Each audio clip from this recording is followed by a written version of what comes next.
Halo Sobat Kimia, perkenalkan saya Laba Mikari Solin dengan NIM 4213331022 dari Prodi S1 Pendidikan Kimia Fakultas Matematika dan Ilmu Pengetahuan Alam Universitas Negeri Medan tahun 2022. Di sini saya akan memenuhi tugas dari Kakak Asisten Laboratorium pada mata kuliah Praktikum Dasar-Dasar Ilmu Kimia oleh Kakak Khairunisa dan Kak Masitah Tasabila.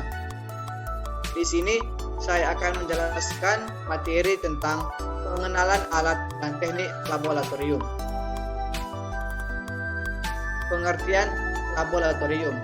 Laboratorium adalah tempat yang dilengkapi peralatan untuk melangsungkan eksperimen di dalam sains atau melakukan pengujian dan analisis.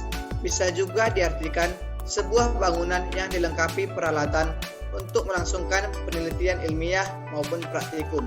Berdasarkan pengertian tersebut, laboratorium kimia adalah suatu bangunan yang di dalamnya terdapat peralatan dan bahan-bahan kimia untuk pelaksanaan eksperimen. Hal yang harus diperhatikan sebelum praktikan bekerja di laboratorium adalah yang pertama, sebelum bekerja di laboratorium, selalu gunakan baju laboratorium dengan lengan panjang dan baju wajib dikancingkan untuk melindungi diri. Yang kedua, gunakan sarung tangan ketika mengambil bahan atau larutan berbahaya untuk menghindari terkena tangan. Yang ketiga, untuk wanita yang memiliki rambut panjang harap mengikat rambutnya. Yang keempat, dilarang makan dan minum di laboratorium.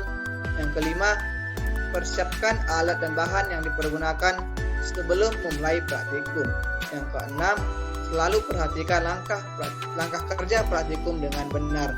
Yang ketujuh, selalu berhati-hati ketika mengambil alat atau bahan dan ketika melakukan percobaan.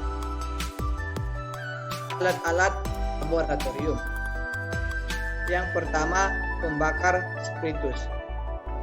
Pembakar spiritus digunakan untuk memanaskan larutan atau membakar zat.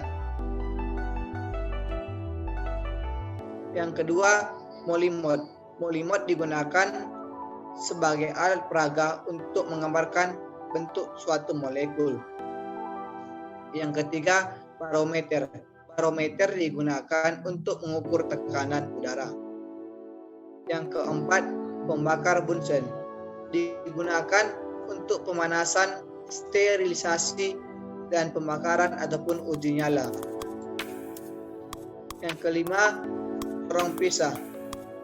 Corong pisah digunakan dalam proses ekstraksi cair-cair untuk memisahkan komponen-komponen dalam suatu campuran antara dua fasa pelarut dengan densitas berbeda yang tidak saling bercampur.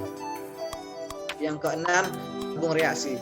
Tabung reaksi sebagai tempat untuk mereaksikan bahan kimia dalam skala kecil dan dapat digunakan sebagai wadah untuk perkembangbiakan mikroba.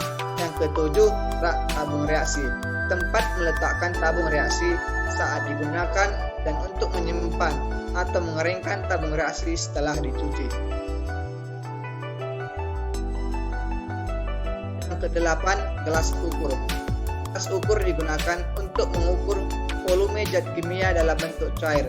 Alat ini mempunyai skala, tersedia bermacam-macam ukurannya. Demikian pemaparan materi yang dapat saya sampaikan. Terima kasih. Salam reaksi.